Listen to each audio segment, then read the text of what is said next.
focus is gonna work in this dim light.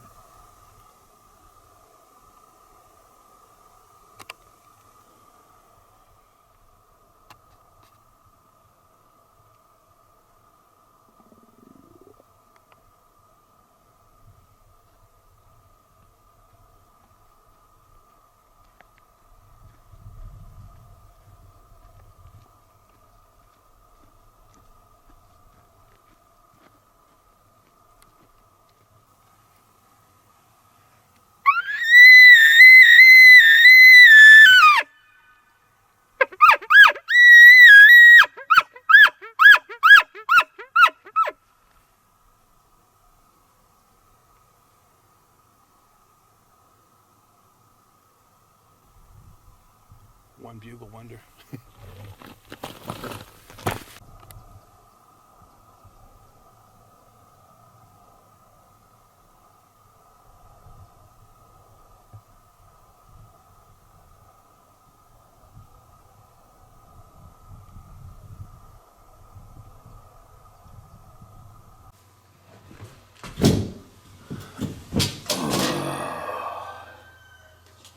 Whew, that feels good to sit down. It's up at 3:30 this morning. And 3:30 this morning, buddy of mine picked me up, excuse me, and off we went. I don't know how far away we went. I'm thinking probably, I don't know, 75, 80, 89 kilometers along logging roads towards the west central coast of Vancouver Island. And we went looking for Roosevelt elk and didn't see one. Put in a good solid effort. We went all the hell over the place. Hiked into the timber.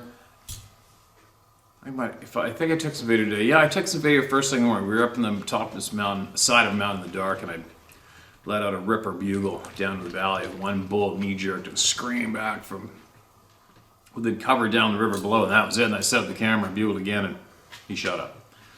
Didn't want to play. Whatever. But I did hear I don't even know why I share it, but heard a pretty significant noise down there in the timber in another spot. It was dead quiet. I mean, the forest was dead frickin' still. It was still and quiet everywhere I went today. It's okay, settle down. Griff's mommy's away. He's freaking out. Griffin is the little dog. Take it easy. We're on video here, buddy, all right? Mommy's coming home soon, okay? So anyway, I was moving and I had a different material jacket on, you know, and it scrapes in your face, and my ears are ringing non-stop anyways, it is. But what I heard was, I thought it was a rifle shot, but it wasn't a rifle shot, it wasn't echoing, and I thought, well, maybe it's a 22. But the branch that broke, something broke down there, it sounded like a freaking gunshot. Okay, quit it, go on. Can't stand whiners, human or canine, nobody whines. I heard that, and it was definitely something else to hear that sound down there. My buddy heard it, he was inside the truck. But anyway, moving along. See what I mean?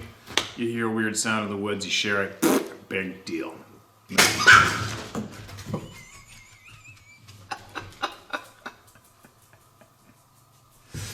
He just found a rat trap. Whoops! Right on the end of his little snubby nose. Okay, sorry about that. Oh my god. Where was I? Yeah, hearing funny noises in the woods. And he's a French bulldog, so he doesn't have much of a snout for that thing to grab, but I guess it probably got him a little bit. So anyways. Yep, I'm a cold ass. Whatever. So, carried along and found some pretty cool places, hiked into some mature timber that never been logged before, and followed the trails and left some trail cameras in there, and had a full day. Anyway, so now I'm back. I don't know what time it is, 6:30 or something. And I've got to go leave at 10 o'clock to drive an hour and a bit to pick Sarah up at the airport. So, instead of going and having a nap, which I'm real shitty at napping, I'm not good at it. I'm going to get some emails shared. For sure, I can do that right now. Now, where was this? All right, listen to this one. marked as red. Read this yourself first, then decide whether to share it.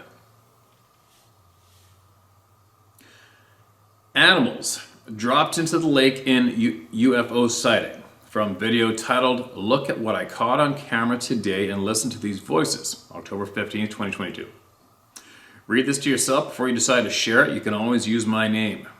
The animal mutations, cattle and whatever else, are deposited in that way if they are first brought up into the ship.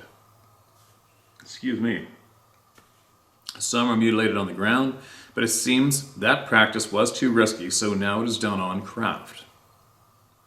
A group of workers planting trees down by Mount Adams, Washington State, witnessed a herd of elk. Over the next ridge, the workers were above, and the herd was moving off scared. A craft came into view from the left and went over the herd, lifting one elk up into the craft as it moved away, while lifting the animal. Witnesses were around 10 people. I've heard that story numerous times, including I've heard it from Dave Plattis as well. As a UFO researcher, I have scoured over tens of thousands of reports. Something I kept coming across were people witnessing Sabe stepping out of lighted areas into fields, pastures, and neighborhoods. I understand that the craft can transport beings and people up and down to the ground using some sort of technology. It is common. So, was this that technology of a portal in which the Sabe stepped out of? Could be either. But the light suggests it was UFO involved. Now let's consider that people witness Sabe in UFO craft when they are brought aboard one. Often they are working in some capacity. Okay, so there has been a group of scientists that have seen a Sasquatch exit a portal. Yeah, they watched it exit the portal and booked off into the forest. I've heard that basically direct from the source.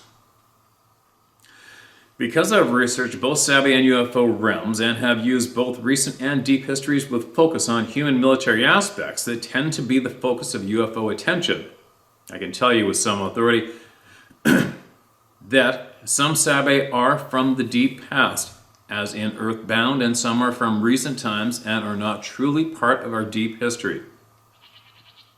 With UFO abductions, animal mutations, reported hybrid human-like beings, unrelated to Sabe, and the vast numbers of reported bipedal animal hybrids, such as dogmen and others. I can tell you that certainly there are some animal hybrids that have survived the ravages of time and are from our deep past, and some are more recent genetic creations, likely beings here with an agenda, and the other operations such as animal mutations and abductions resulting in other human hybrids as part of that agenda. We have consistent and widespread in the global sense genetic alterations taking place, of which include Sabe and large animal bipedal hybrids, as well as human hybrids, as a mix between us and another bipedal race. Add that to the mix to complete secrecy and hidden agendas of current governments in the world seemingly working in unison. Are these two connected in some way?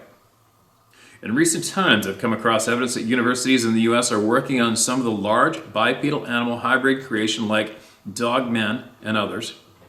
I have not verified it yet, but source is good. I have another source on the Kandahar giant incident, a military source who was there first hand.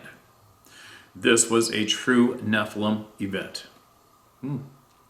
I still do not have solid enough evidence to state that Sabe are either Nephilim descendants or some other similar creation. This is why I started pounding on the genetic research done to date. Sabe and Dogman share base genetics, unknown double and single-strand nuclear DNA paired with human mitochondrial DNA. Why is this important? Is that it shows a very specific genetic engineering formula that was utilized across different giant creations. Dogman indicates the addition of domesticated dog, not wolf or some other wild canids,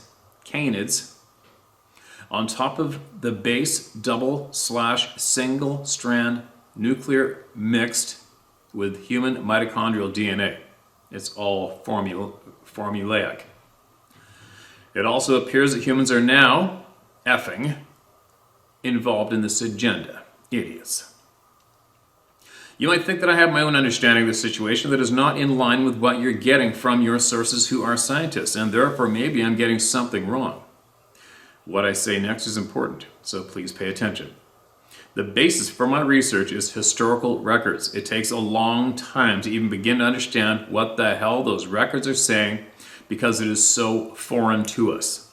And it seems like it has to be made up for the most part because it is so weird. You know that our history has been rewritten. You've indicated that many times. It has. That is part of the reason the records are so difficult to assimilate. There are also stylistic interpretations, that have further obscured the original context and intent of the records. Dump on top of all that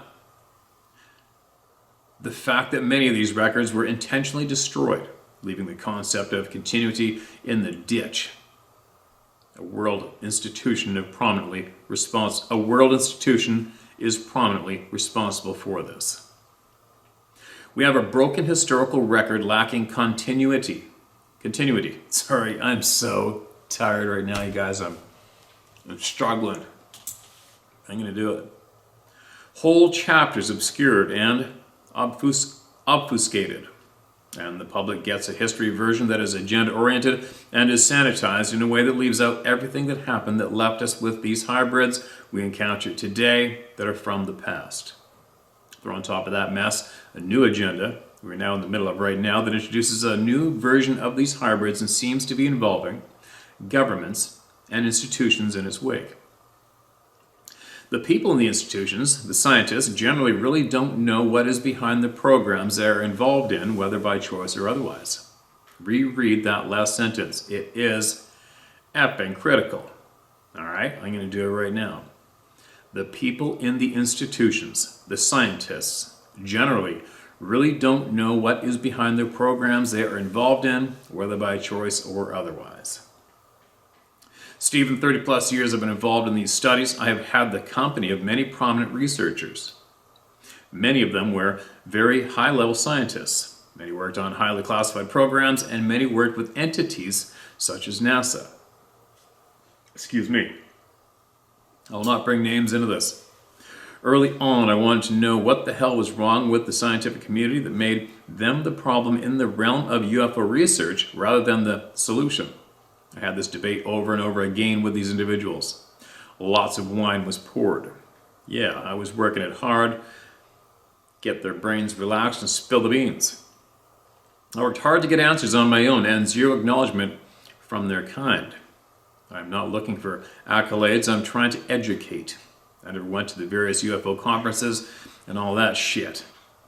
I am as obscure as I can stay. I like it that way. I hold myself accountable for getting it right and don't have the public breathing down my neck when I have a misstep. And there were many. Shit, I do it all the time, man. It's easy. People shit on you and you carry on going forward. It's all good. Harmless. There are institutions in the world who keep our history the way it is. Agreed. The religious institutions began it all because control is easily accomplished when theocracy is mixed with governance. Reread that one too. Okay. There are institutions in the world who keep our history the way it is. Religious institutions began it all because control is easily accomplished when the theocracy is mixed with governance. Gotcha. You want to split the population to get people focused on each other rather that what you are up to, so you get the scientific/academic community going after something big like evolution, which is real to the extent necessary to make it valid. And then on the theocratic side, you have creationism. Nothing could be further apart. You have just created the split you need, and guess what? Both are correct. Today we have hyperdivision. If your left nostril is 1 millimeter larger than your right, you are different than the next guy. Everything you say is offending someone, so don't say it. You get this idea. Everything I have written here is connected. The institutions of the world have been used for an agenda. The scientist sources the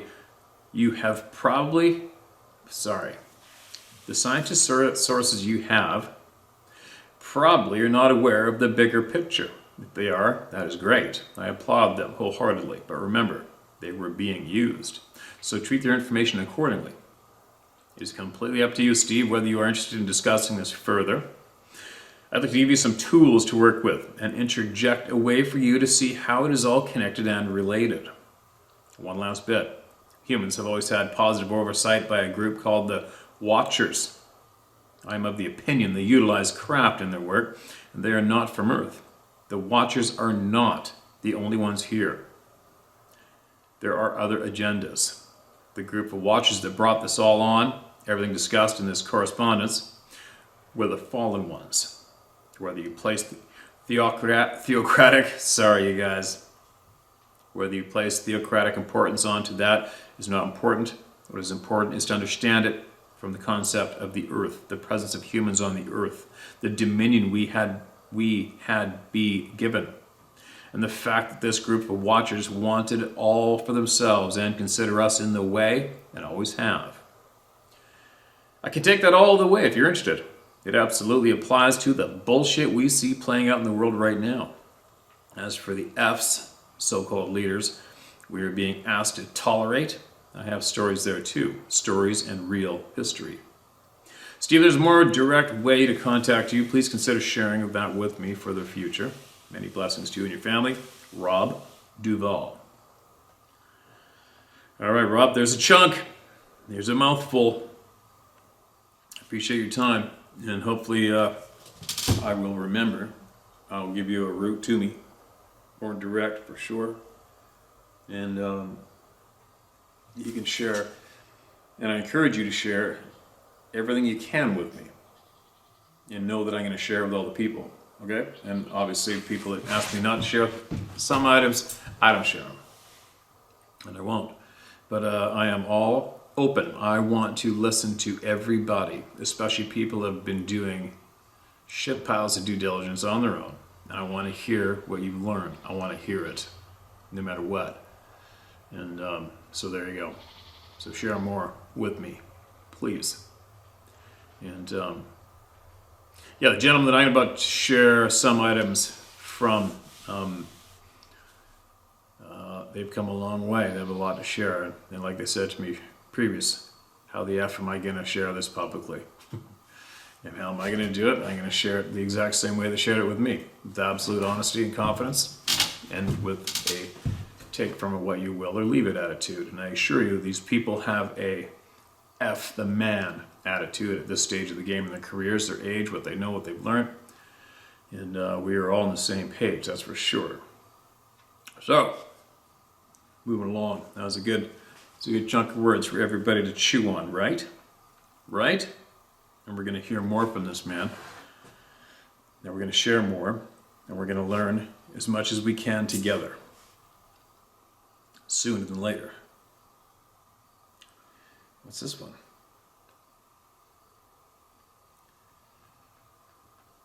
Excuse me, this is a book and a half. I think I'm too cross-eyed to take it on right now. I'll save that. That happened yesterday, the last time I came on here too, and here's the other one that I marked as number 1 because it was so long and I had to stop at the top of the list and I just can't do it right now. I am too frickin' tired, you guys. Alright, what's this one? This one's not too bad. This is in size. The only way I'm picking this is just from the size. I don't know what's in it as usual, and it's just the size and the time that I got, how smooth I'm reading, and I feel like I'm about to fall apart. So, a sighting and some PTSD insight. Hello, Steve and members of the round table. I think I might be able to add a piece to our puzzle, but first my story. This might be a long email. You've been warned. Bring it. My name is Bob. I'm currently living in the beautiful Bitterroot Valley in western Montana, right up against the largest wilderness area in the lower 48. I've been here for 20-ish years and love it here. I grew up in several state parks in California as my dad was a park ranger. These included Big Bear State Park in the mountains of Southern California and the Redwood State Park in the far northwest California in the coastal redwoods, not all that far from where Patty is filmed. My dad retired and we moved to Lawson County near Susanville, and my dad built a house on 20 acres bordering Forest Service land in the Sierra Nevada mountains, just over the hills from Mount Lawson and Mount Shasta volcanoes. I spent every free minute I had roaming around in those mountains, camping, fishing, and hunting. When I was 11 years old, I had my one and only true sighting. I had no idea what I saw, only that it was not anything I'd ever learned about before. It was 1985, and we only had 2 TV stations growing up, but hardly ever watched anything anyway. Some friends and I were going for a walk up the mountain behind my house just after a thunderstorm came through. That beautiful smell that happens right after a rain on a hot summer day was interrupted by an awful smell, a wet, dirty dog, and a skunk-like mix. The sandy soil there was great for tracks when it was damp from the rain, but would quickly erase them as it dried out. We started seeing large footprints that looked like human barefoot tracks, but slightly different. The brush in this area was tall. We called it buckbrush. It was almost like evergreen scrub pine, but a little more on the brush side, not tree-like. Oak and pine trees were in the areas around, but the thick pine started just up the hill. The brush was 8 feet tall, consistently.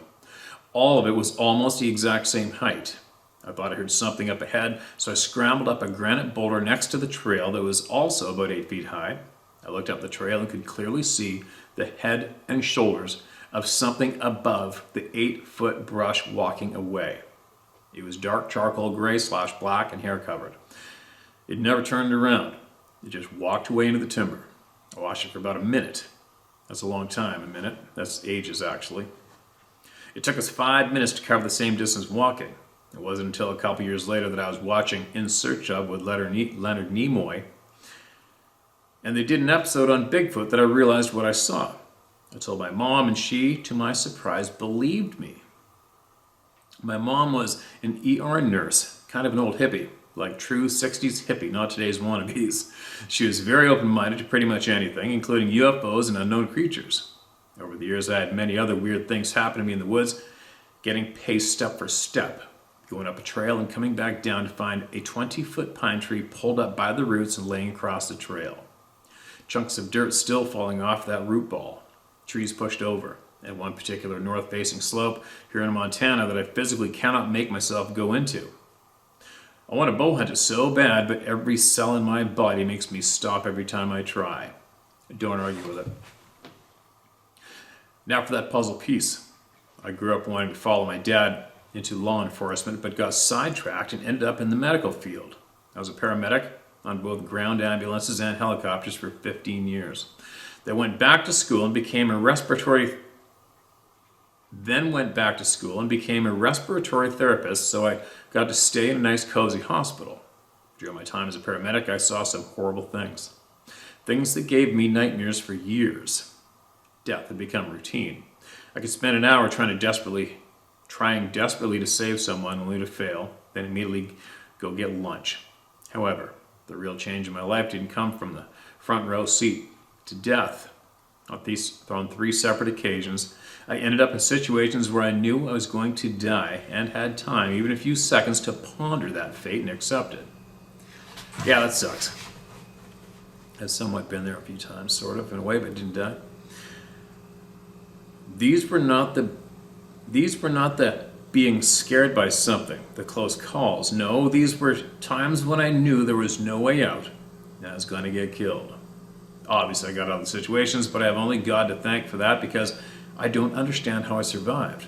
This led to severe PTSD and my journey from truly planning suicide to finding the right counselor who uses EMDR, the only true treatment for PTSD that doesn't use mind-altering drugs, to healing and leaving the medical field altogether.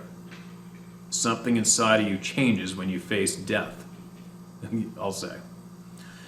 Whether it's someone growing up in a violent situation, domestic abuse, military/war, whatever, when the human mind processes the oncoming death, something in that mind, or maybe either around that, something in that mind, or maybe either around that person changes. I've noticed that a large majority of your emails you read are from people who came from experiences that could very well lead them to getting a head-on look at death. People who graduate from that brush with death are forever changed. You have no tolerance for bullshit anymore.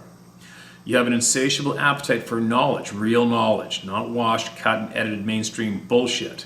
We can also meet someone else who graduated from death school and recognize them instantly. The veil is lifted, the curtain pulled open, and there is no going back for us. I believe this also allows us to recognize these encounters with these beings and not pass it off as a bear or a guy in a suit. We see real for real, no more filters. I hope this makes sense. It made total sense in my head, and I felt compelled to send it to you. Sounds frickin' interesting to me as I nod my head in agreement with you while reading it. You have done wonders for us graduates of the school and the Club of No Return, but in that process you have made yourself a target. Just know that there are thousands of us willing to stand with you and fight. And if you're ever in need of shelter in Western Montana, give me a shout. I've got your back, Bob Hansen. Bob, I absolutely appreciate you and the time you took to share with us all through me. And I agree with everything you shared. The way you shared that was new angle for me to receive and look at, and it does make sense to me now. Look back in the PTSD. I have a lot of friends and friends of friends I've met and heard all the intimate stories, know their lives, know who they are, know their partners are, know what they do, and I've known a lot of first responders. A very close friend of mine went through PTSD counseling, had to go away for weeks. It was a really bad time for him, man. I was there for that whole ride. And he did very well, found the right counselor, and he's doing way better. But I know of other people who suffer the same fate of PTSD, and they ignore it. They don't admit it, they don't want to talk about it, and they think they're okay, and they talk about everybody else as though they've got something wrong. But meanwhile, it's just hard and heartbreaking to listen to them talk and realize that they have deep emotional pain and they're suffering and they've dealt with it in their own way on their own, but you can't hide it. You can't hide it from other people, that's for sure. It's a very unfortunate thing, the PTSD thing. I've had a lot of experience with it with a lot of people that I know, friends of mine. It's a nasty thing. I don't know if they're listening to this or not. Probably not.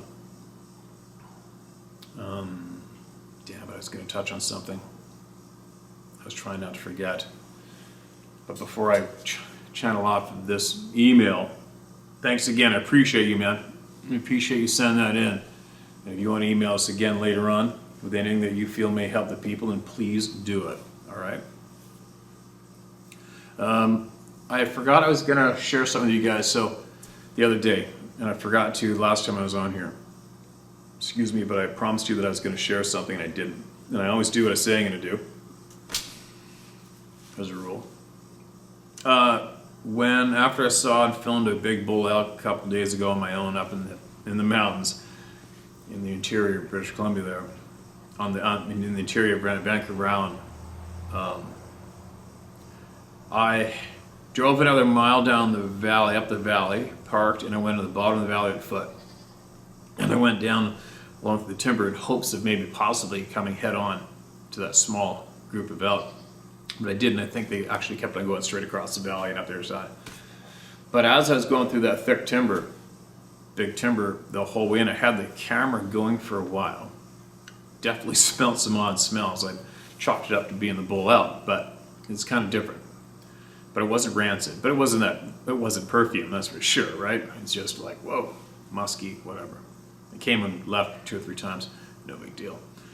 Kept on moving forward because I'm so focused. It's one thing I found that when I'm nervous about an area, if I get onto or see a significant game animal, it takes me. I get uber focused on that moment. I get excited, and all my nervousness disappears. I don't give a shit where I'm going. I'm going in there. After that, I'm gonna try to get a video or tag it or whatever. And that's the mode I was in. And I went deeper and deeper and deeper and deeper in the bottom of that valley, in that thick, big timber. I was running the camera. And as I was moving along, I was starting to feel like, okay, I got far enough. Obviously, they kept going. And I turned around, or as I was turning around, and I heard a crystal clear hoot. Woot? Woot? Woot? But it was 100%, to me, it was like human. To me, it was 100% human. Hoot or woot. And I instantly went, you can see I had the video camera running when I heard that. And I went, oh. And here we go. Oh shit, uh-oh, that's not good. Which isn't good for me. I'm just not into hearing that shit. I don't want to hear it. Especially where I am right now. And the other shitty deal is it was back towards where I had to go back to get back to the vehicle. And I think I shared that on the video. So I'll admit it, as a insignificant piece of somewhat defense and something to keep me comfortable, I kept that camera recording. I held it right here, and I kept it recording the whole way out. I kept it focused on this side of the valleys, when that was the thicker side, and where the side of that sound came from. And I kept it going, and I just marched my ass out of there on the way back, and then I smelled something, and I see you can hear me smelling it in the forest, maybe 50 yards shy of getting in the vehicle. And that was that. And I thought, well, holy shit, that'll be something. I guess I could share that video clip with all you when I get home. And then I put it on the editing program. Yet this one, I heard that loud and frickin' clear. I put it on the editing program, and I found the chunk where the audio sat. Couldn't hear it. Can't hear it. I hear something. I hear an odd distorted sound. It's definitely 110% isn't what I heard clearly with my ears. And then I took that chunk and I slowed it down 57% and I cranked the volume up. And it took me a while. It took me like 3 or 4 tries of cutting that piece out of the original clip, saving it, putting it over here. And 1 out of 3 of the exact same clip. Unless I was screwing up, I don't know. But it was 2 distinct low growls when it was slowed to 57% speed. And I'm like, what the hell is that? Weird. And then, so I edited up that clip. What I was going to do is going to let you guys hear that for help, even though I know it is an absolute waste of time to share that. It just is. I don't care a shit what anybody says. It's a waste of time in reality. It's not going to help any one of us. It's just going to be us hearing a crazy, weird, alarming sound in the forest. Again. And that's as far as it goes. It's not going to do anything. It's not going to teach us anything. It's not anything. So that's why I struggle with that shit, because there is enough people out there running around holding on to a video camera, pointing at fucking everything. And it's, to me, it's I'm not into it. I'm not into it. I don't want to mimic that in any way. It's to each their own. I don't give a shit. I don't give a shit what anybody watches, listen to. When it comes to that sort of thing, I don't care what anybody intentionally goes out to create and video, record, and share. I don't care. I'm not into it. And I'm not that guy to do it as well. I don't need to do it. It won't do anything for me, and I know it won't do anything for you either. So, that being said, I did try to attempt to edit that up so I could share with you guys. And then I was just going to edit up, launch that, put that video on here as just its own video of me walking up that trail, hearing the sound, edit up the sound at 57% slower so you can hear what I hear. And then I'm going to let the rest of it play so you guys can look in the forest if there's people on here that are into that shit. And point out the dozens and dozens of Sasquatches that are going to be pointed out in the forest in the background. Or, who knows, maybe I did catch something on video, I don't know. Have I looked? Nope. Am I interested? No. Even if it's a clear face of one, I guess that would be kind of creepy to see, but in reality, I'm just not overly interested in it because I know they're there. I already know they're there. For me, I know already. I asked for them to leave me alone. I don't need it. Do you understand? So, maybe I'll try it to, and then when I went to export that on my program, the program crashed. Of course it did. It's time for me to get on the computer again to do this shit with. I gobble them up. It takes me about every 3 years I gotta get one custom built, but I think I might try a hop-top laptop this time maybe. But anyway, I'll do that for you guys if you want. If not, for all those who aren't interested in it, take from a wheel or just leave it. Okay, just leave it like I choose to just leave it, whatever. But the thing is, I already shared it with you guys, so and I said I would load it, and for that reason only, I will. Okay, but I'm definitely not going to make a habit of it, and I'm probably not going to do that again, unless something really significant jumps out that a lot of you would probably be interested in seeing. So there. Bit of a babble. I'm cross-eyed, freaking tired, and I gotta go. Maybe I'll try to sleep an hour. I don't know, but usually it doesn't do me too good. And then tomorrow we'll be back to a normal day, hopefully. And I'm gonna get a lot more voices shared, and see if my academic friends have sent me any more updates to help me put together the package of knowledge, and I'm going to share with all of you. So there. I'll be back shortly.